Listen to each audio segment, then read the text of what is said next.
He's just so classic Aussie as well, isn't he? Like, just so chilled. I don't know if he is. He's not classic. He's not like classic like Aussie. He's not like, oh my God. He's not a Daniel Ricciardo Aussie, is he?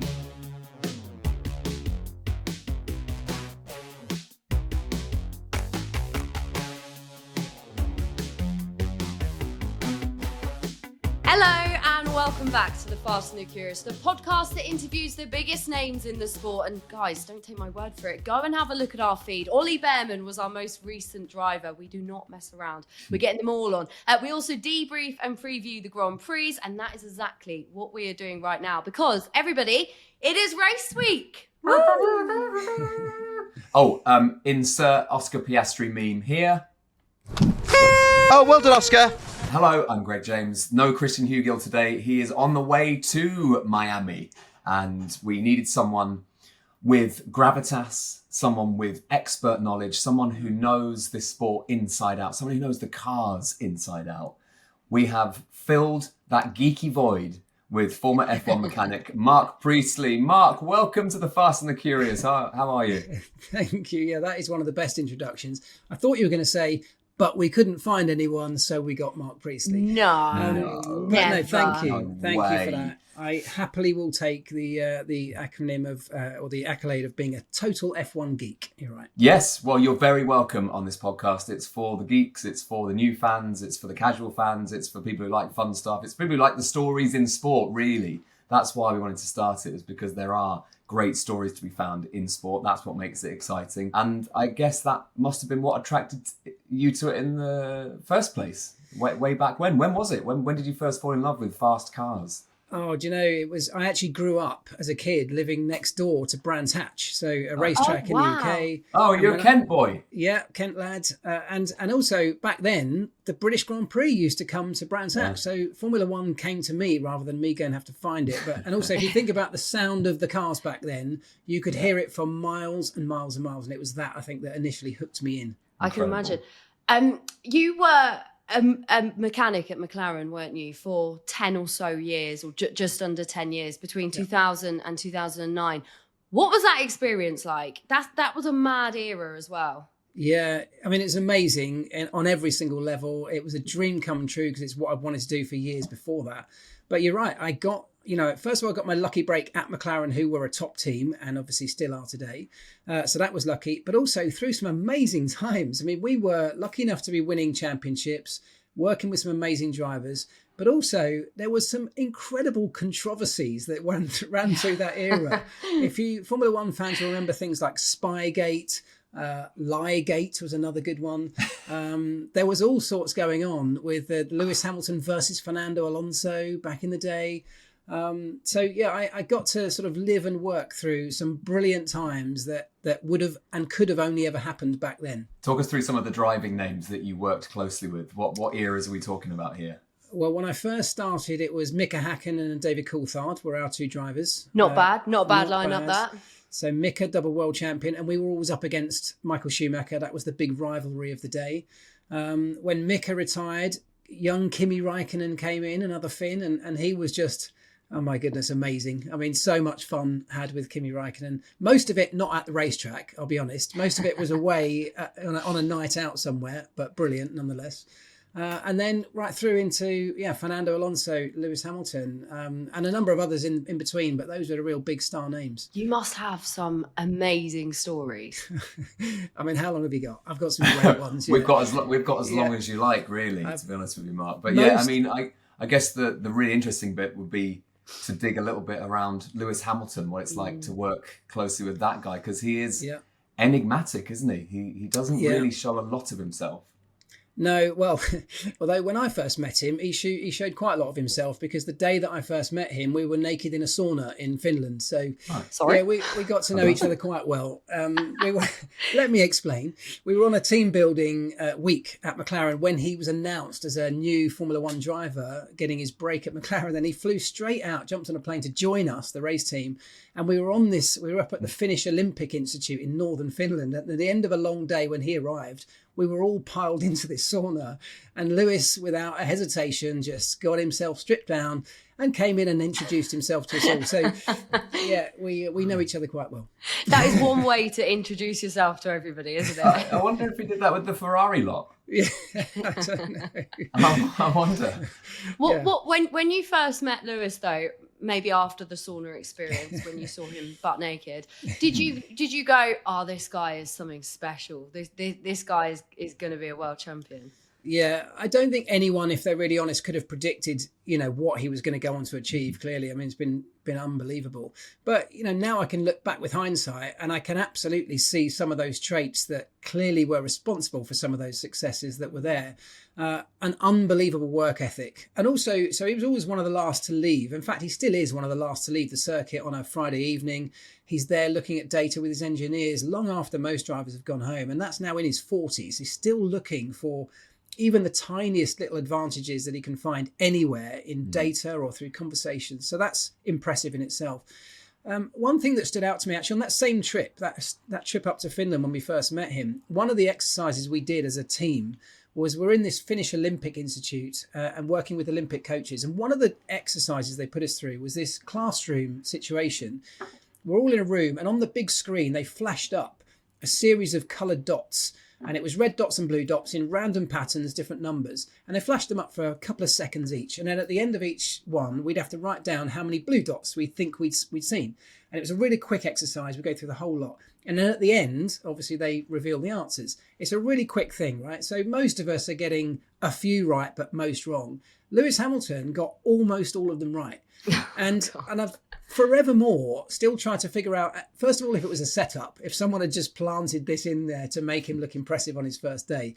But if not, what was it that makes a Formula One driver have such incredible perception or reactions? Yeah. There was something in there that I still haven't quite figured out, but he was clearly better than anyone else at that simple task.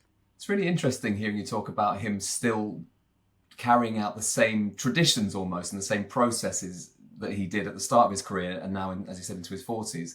And I guess he knows that's what it takes. You need to have that attention to detail, because if you are off your game, look, you've got these rookies coming through very quickly. I mean, literally in the case of most of them, but they are coming through and they are ready to take those wins and those titles off you. I mean, look, 3 years ago, Oscar Piastri wasn't on the radar, for example. We'll get onto him. Well, we might as well get onto him in a second, but that's what it takes, isn't it? You have to be on it because there's so much competition coming up from the younger ranks. If you were to choose one word to describe him, I would say it was relentless, in that he's relentless in looking for opportunities to try and stand out and be better. And at 40, you're right, he's got this double whammy of the young kids coming through, but also knowing that at 40 and beyond, there's a whole world of people out there just ready to say, you're now too old for this. And he's desperate to prove them wrong. He absolutely wants that 8th world title. And can you imagine if he was able to do that at Ferrari? I mean, he'd get the keys to Italy, wouldn't he? He would be a national hero. Is he going to do it? What do you reckon? Can he do it? Next year is the big unknown, isn't it? Huge regulation change coming. It's a bit of a reset. There's no reason that Ferrari couldn't deliver a great car. And if they do, well, Lewis is going to be in a great position. But that goes for any other team on the grid pretty much next year. I find it interesting listening to you talk about the characteristics that Lewis had even at the very start of his career. Is there anyone else on that grid that you think, oh, quite similar to Lewis? They've got something a bit special about them? Because I know me and Greg would agree on one person. Okay, I'm intrigued.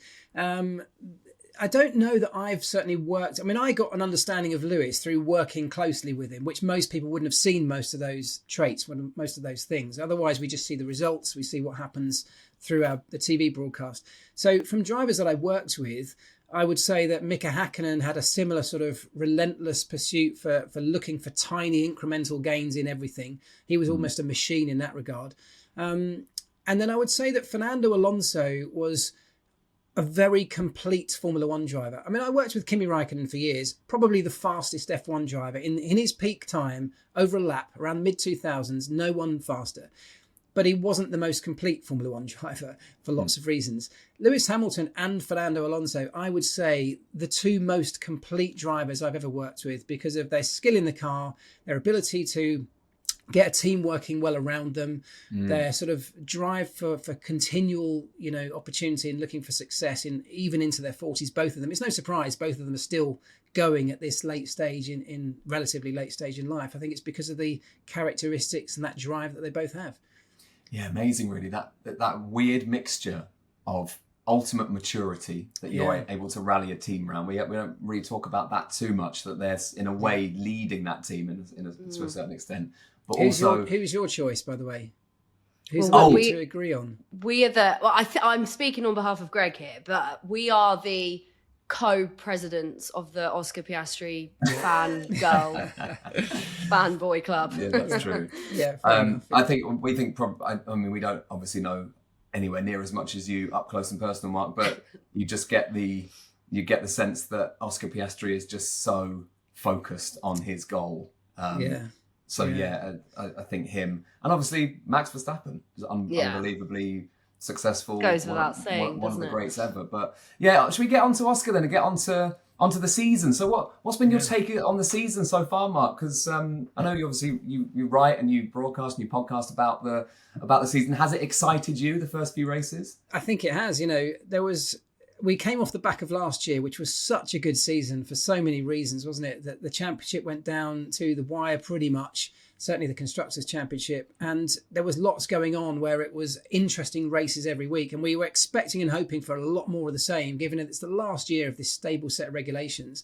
And whilst it looks on paper like McLaren have utterly dominated because they've won all but one races of the races so far, I think actually it's much more interesting than that, because they have a great car, but we've seen Max Verstappen win a race. We've actually seen Lewis Hamilton win a sprint. And things are actually really quite close. And I think what's great is that this season's going to ebb and flow between different racetracks, different conditions at those racetracks, temperatures having a big effect, the type of tyres that we're on. All of these things are going to swing performance back and forwards between one or two different drivers and teams. And so I think we're in for a real treat. I'm actually following Christian. I'm heading off to Miami tomorrow morning. So I can't wait to go and see what this one brings. It's another sprint, of course. It is so exciting, isn't it? Because there's 12 points that is separating those sort of top three, 12 points between the top three, which is ridiculous when you think about it. And Oscar is obviously leading it for the first time in his career. He's won 3 races, 3 out of 5. I wonder, how do you think Oscar is going to cope with being the leader for the first time?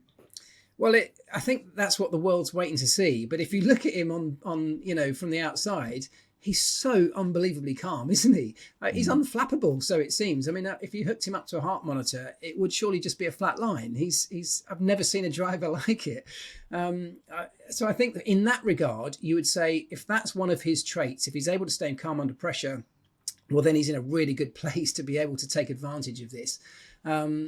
You can look at the sort of maybe the flip side. It's not quite the flip side, but the other side of their own garage in Lando Norris, who is much more up and down, kind of emotionally and in terms of the way that his energy is charged. It's very different types of character, both incredibly quick, not much between them in terms of lap time, but they kind of come at it in 2 very different ways. So I would say Oscar's in a very, very strong position, which is worrying Lando. You can already see that. He doesn't want to fall behind. And the nice thing about what Oscar's doing, I think if you were inside McLaren or a McLaren fan, he's kind of going about it with no fuss. He's not, he doesn't seem to be a sort of superstar type character. He doesn't seem to be getting swept along with the fame and all the rest of it that's coming along with this role. He's just getting on with it, almost slightly under the radar. It's only the fact he's now leading a championship. We're all sitting up and going, oh, hang on, where did he come from? Yeah, well, it's interesting. We've followed him since the beginning, which we always talk about. But the reason I bring that up is because obviously he had basically 200,000 followers 3 years ago. If you look at it as of today, it's pushing 4 million. Yeah. Like this is crazy. It's really you can just see the world taking notice of this guy. And actually, because I'm a big cricket fan, I don't know if I've ever mentioned it on here, but I've been looking at a lot of the IPL, the Indian Premier League videos, and there was one that I saw of this amazing 14-year-old kid. Do you see this 14-year-old kid who scored this unbelievably quick century? Anyway, No. Oscar reshared that video. Yeah. And if you look at the comments on the IPL's official video, most of the comments are Oscar reposted this, Oscar reposted this, Oscar reposted this. So he doesn't court that fandom, but he has that fandom. People are absolutely obsessed with him, as we are, because there's something about the nonchalant superstar that people go, I just want him to, I just love him. I don't know much about him, but I love him. There's something about the mystery is exciting for everyone. He's just so classic Aussie as well, isn't he? Like, just so chilled. He's I don't know if he is. He's not classic. He's not like classic like Aussie. He's not like, oh my God. He's not a Daniel Ricciardo Aussie, is he? No, true. He's a chilled, laid back But like Aussie. chilled, laid back Aussie. I was in Australia for the first race, and of course that was the first time that he was at his home race, but with the kind of pressure of even then we knew McLaren were going to be strong, and this could be a championship year for him and Lando. And so the difference between this year and last year in terms of the number of people wearing his name on the back of a shirt around the place, all over Melbourne, this is, bars and nightclubs and restaurants, Piastri banners everywhere. There was a very big, stark, obvious difference this year. So it feels like he's landed on the sort of world stage. Obviously, that was Melbourne, his home town. But on the world stage, like you say, he's grown into an almost household name now. And that will only continue as this season, what looks like it's going to be a really successful season, carries on. But also, all these drivers go into it hoping this happens to them. Yeah. So even if he would never probably admit that he was ready, he would be ready for millions and millions of fans, because that's what you want. That's what you race to win, and you race for, I don't know, championships and success and going down in the history books, don't you? And if you compare it to the Lewis Hamilton, so when I was at McLaren and Lewis came in as this young rookie, he came in also with a really strong car, nearly won the championship in his very first year, did win it in his second year. It was an unprecedented rise to success for Lewis. And it's almost a little bit, you can see something like that happening already, because Lewis also was very good at, inside the team at least, of staying under the radar, just knuckling down and getting on with it, trying to be positive, and he was such a nice guy. The team gathered around him as well. You start to, you gravitate towards him naturally because he's that kind of got that charisma. And I think Oscar's a little bit like that. So there are some similarities that are starting to build already in the early stages of his career. And if it can go anything like the way Lewis has gone from here, he'll be doing all right. He'll be doing all right. He'll be Australia's favourite ever sportsman of this era, wouldn't he? Can you imagine? They're going to be like running around Oscar Piastri shirts everywhere all over Australia. Should we talk Lando then? Because let's not write anybody else off here. Let's not write Max Verstappen out of this. Let's not write Lando out of this. These are incredibly talented, skillful drivers. So what would the McLaren thought be going into Miami? Because you've got the situation now where Oscar is out in front, but Lando, let's not forget, got his first ever Grand Prix win in Miami this time last year, or not this time last year, but the last Miami Grand Prix. So what do you make of their strategy? What are they going to be thinking about? What will the meetings have been this week, do you reckon, Mark? Well, look, Oscar's flying high right now and sort of seemingly can't put a foot wrong. And what's really interesting from his side is that he's very, very comfortable with this McLaren car in 2025. So it seems to really suit him. It's not effortless, but it seems effortless, that his driving style seems to perfectly match what's required from that car. Whereas on the other side of the garage with Lando, although we know how quick Lando is, we know the car is clearly very quick, there's something that's just not quite right. And of course, we're talking about the tiniest margins.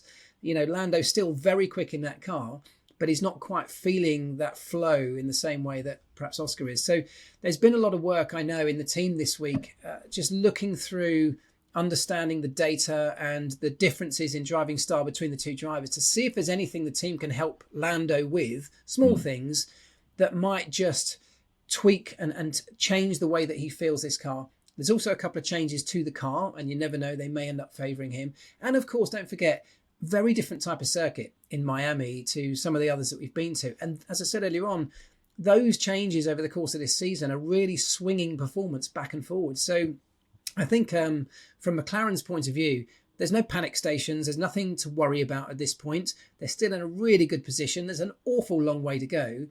But it is definitely Oscar who's the happiest of the two right now, and Lando with a little bit of work to do.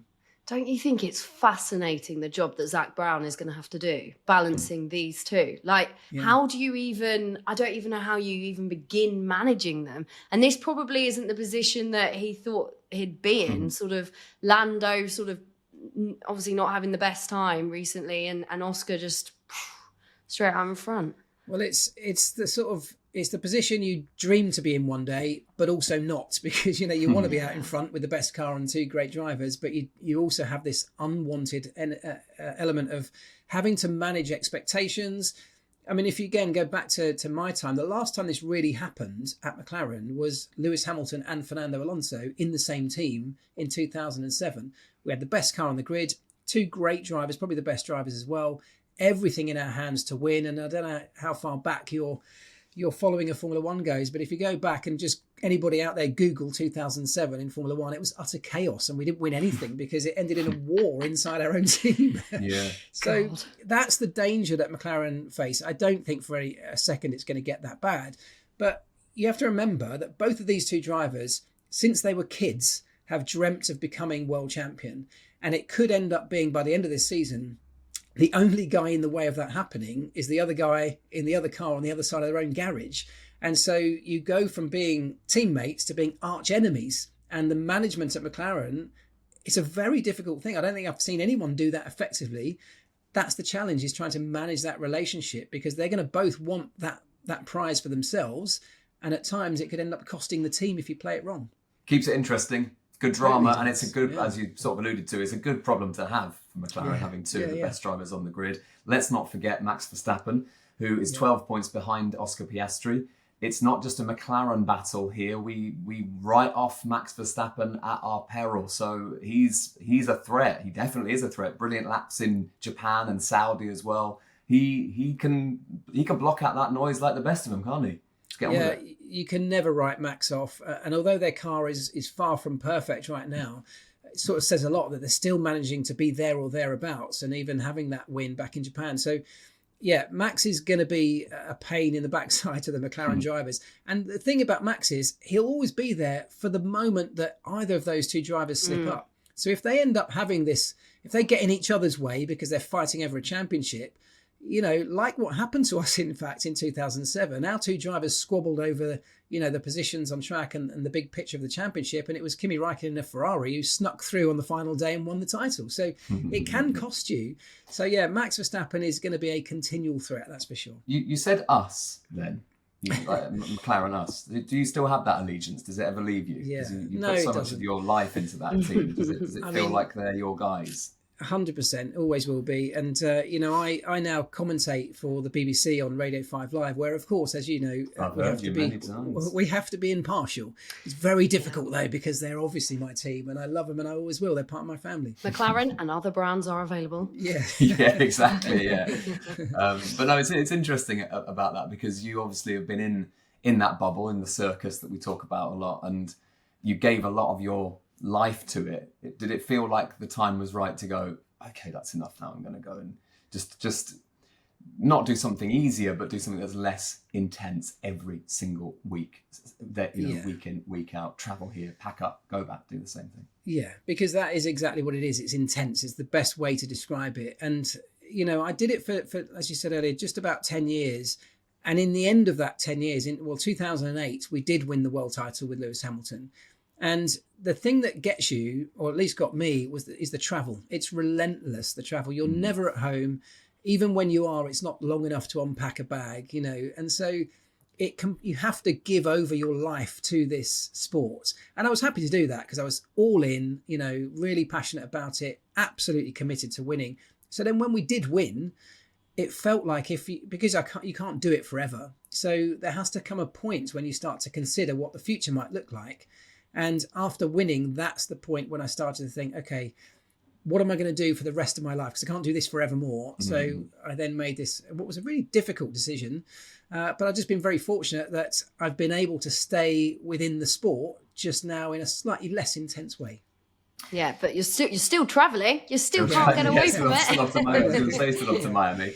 I wanted to just ask you if there was another team that you'd work for.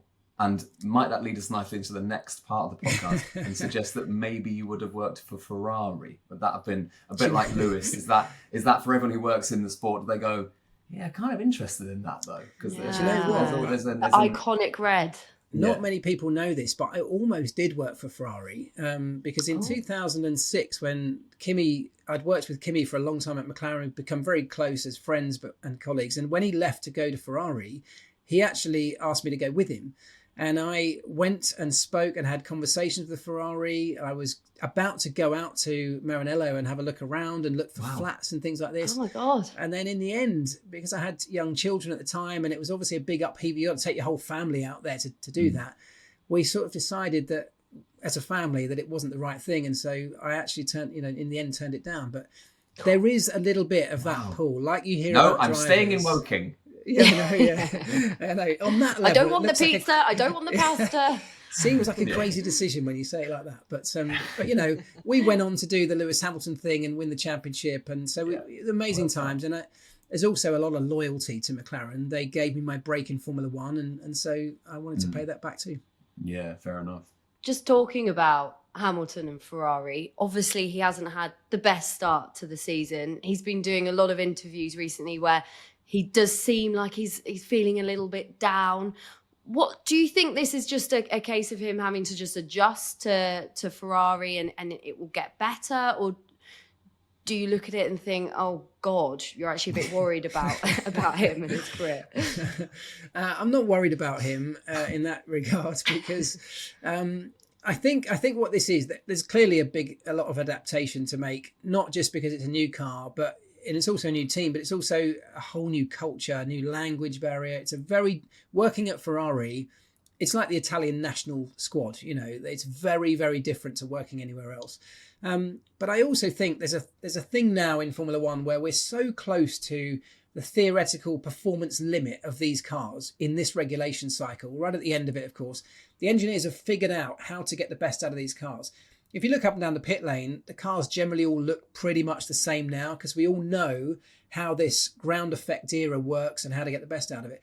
And I think we're now so close to that limit that each of the cars has these tiny nuances that need a really specific driver input to get the best out of it.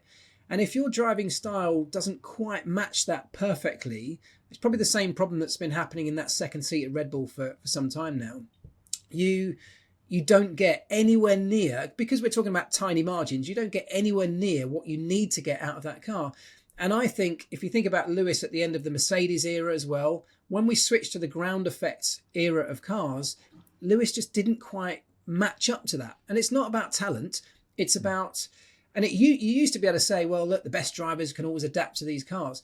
But we used to have a much wider performance window in which you could get these cars to work. Now we don't. We have a very, very small one. And I think we're looking for really niche specifics out of a driver to get the best out of that car. So I think Lewis will find some ways to clearly improve. I know that he'll do that because he won't stop until he does. But I think Lewis's really big opportunity at Ferrari is next year when everything resets. And that performance window will probably open up a little bit because we're at the beginning of a set of regulations where no one's quite figured it out. So for me, this is a bit of a learning year at Ferrari. Next year is the real big one for him. Could get a jumbled up grid next year. I think Fantastic. So, yeah. Well, you never know. Also, somebody could do a really good job and absolutely nail it and be streaks ahead. It's a big unknown and anything could happen.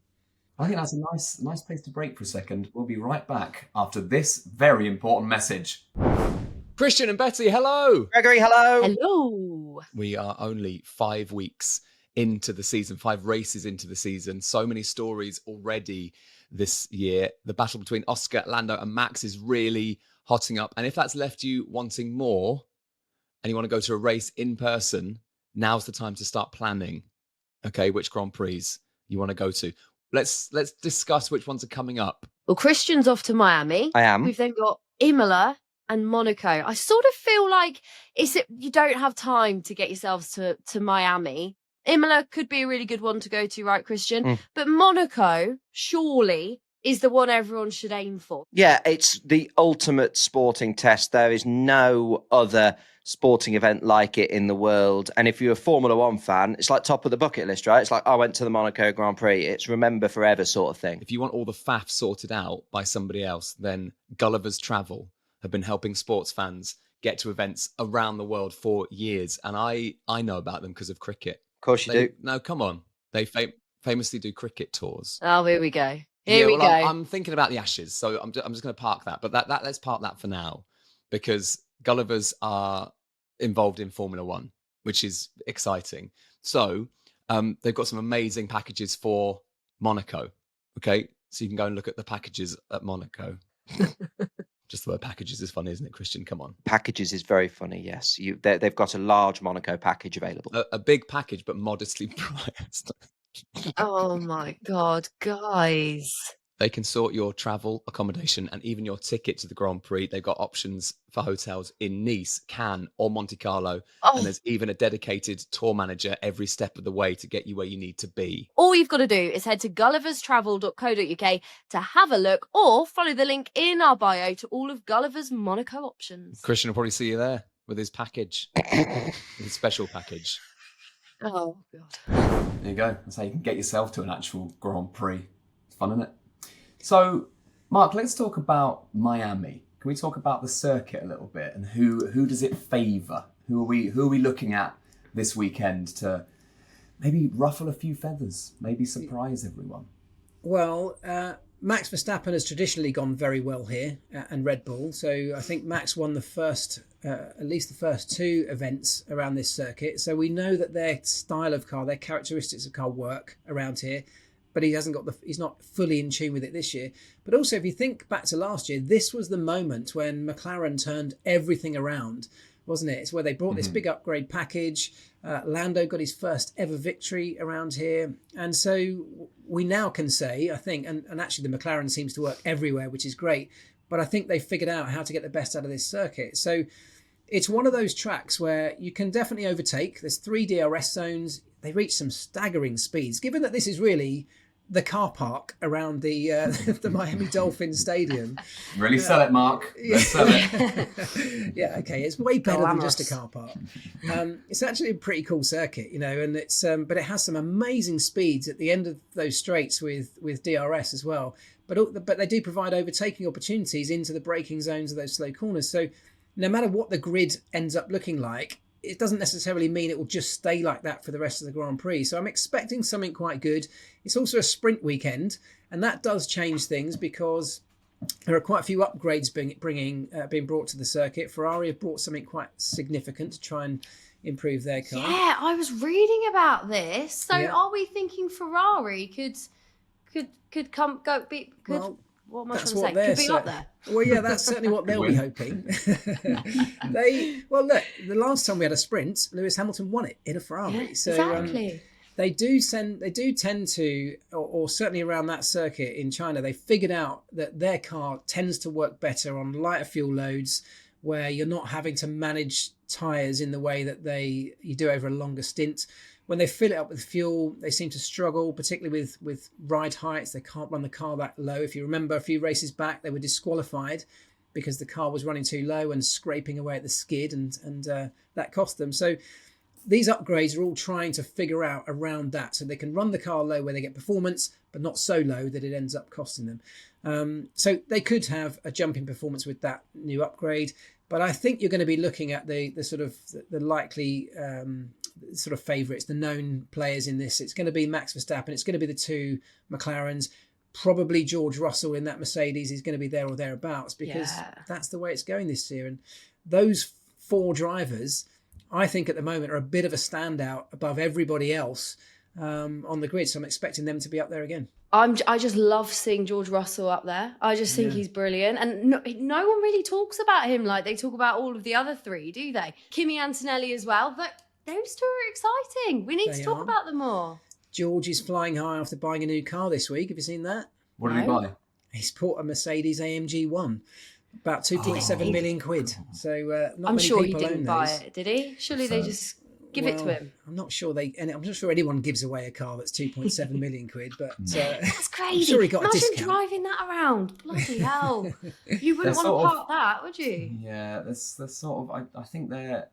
Look, I haven't got 2.7 million, but I wouldn't want one of them.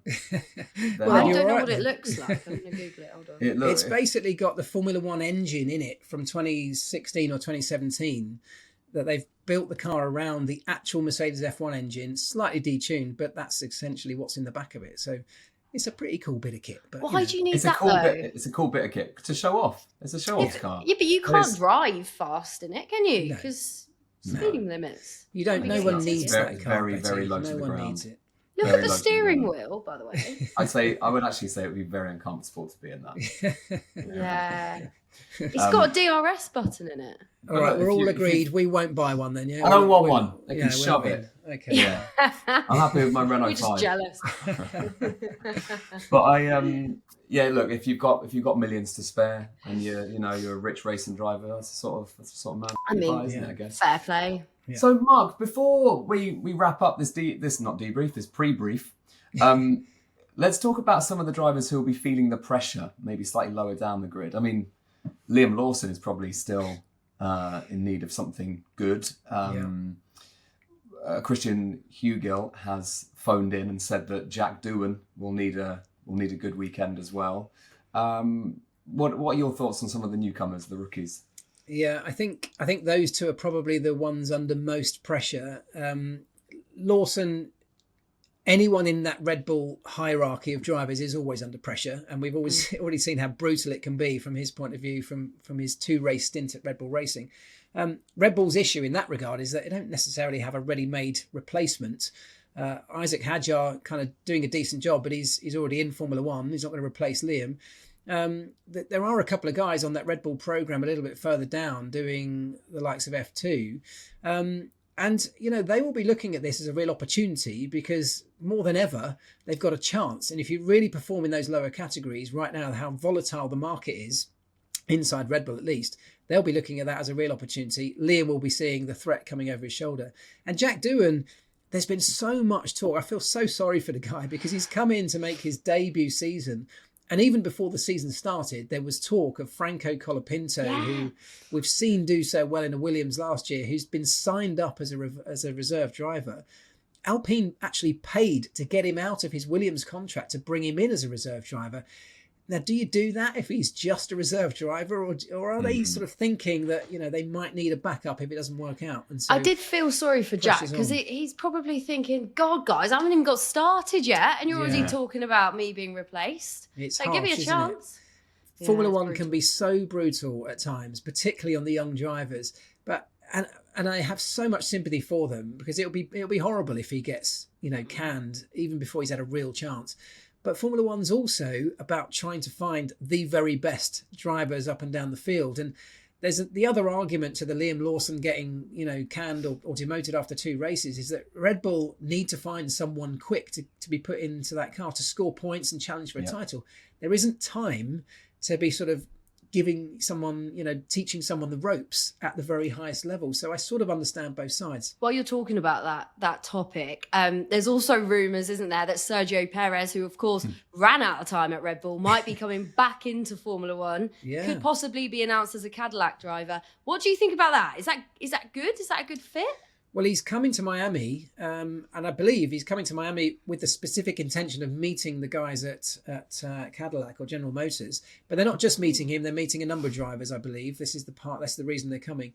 If you're starting a new team in Formula One, particularly from that side of the world, which is what they're going to be largely focused on, having a Sergio Perez A brings you massive experience, and B brings you a huge marketing opportunity.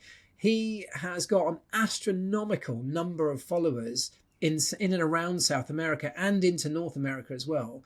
So, there's lots of reasons why that's a good shout. And also, if you're starting a new team, you want experience at least on one side of the garage, perhaps paired with a young rookie on the other side, as you start to grow and build things and sort of develop in the right direction. And he'll want loads of money.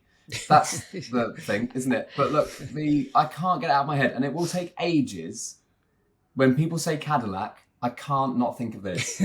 Yeah.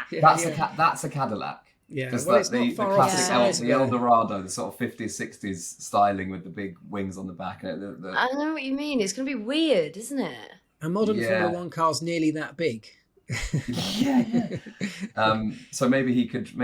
All I'm envisaging is just everybody else, and then him at the back in a pink Cadillac. But looking that's good while he wicked. does it. Just with the seat down, just him cruising. Yeah. Just him cruising with a big cigar. Getting lapped. Do you know what I mean? Yeah. Driving Yeah, a doesn't matter. Cadillac. Not Yeah, caring. They pay me 20 million for this. Who cares?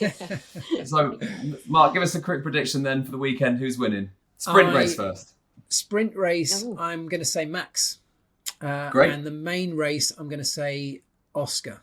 All right. You're going Oscar. Yeah, what about you Interesting. guys? What are you saying? I'm going Lando to win this week. Yeah. I think he'll just be. I just feel it. And I think Lewis will win the sprint. Do you know what? I was going to go the same as you, Greg. I think Lando's going to win the Grand Prix because I think although he sort of lost his head and he's been quite emotional in some of his post-race interviews, I actually think that's just him as a person. That's his personality, and it's fine. And he's going to come to Miami. And he's going to win the Grand Prix. So Lando, It's fine. he is fine. I think he is fine though. I do. It's I just just think how that's he him. it's how he resets. You know, Yeah, he has to get it off his exactly. chest, and then he comes back in and resets. A lot of people do that, don't they? Yeah, exactly. Well, it's also, normal. as you were saying earlier, they are two different characters, and you need that. There isn't one way of being a Formula One driver. Exactly. exactly. There isn't You- one way of being a sports person, is there? Some Yeah, people are more emotional and then some people are more cool, calm and collected. You could argue that the latter probably gets you more results, but both can work. Does it? I don't know. I don't You know. think of some of the great champions in our sport in Formula One, they've been hot-headed. Yeah. You know, it's not that you have to be calm to win. You know, Exactly. So it can work both ways. So there we go. Lando and then sprint. George Russell. All right. Okay. Yeah. Mark, thank you so much for joining us on the Fast and the Curious. Tell everybody where they can hear you, obviously commentating and covering the sport, but on podcasts and things like that, where can we hear you? Yeah, thank you. So, I do have my own podcast. It's called Pitlane Life Lessons, and you can get it anywhere you get your pods. Effectively, it's about learning the lessons that I have learned and lots of people that I bring onto the show from within the sport that we can help anybody listening with the challenges in their own life. I'm helping you to think more like a Formula One team would think about your challenges and stuff in front of you. That's the idea. Yeah, Pitlane really Life interesting Lessons. stuff, isn't it? You sort of major on mindset and Yeah.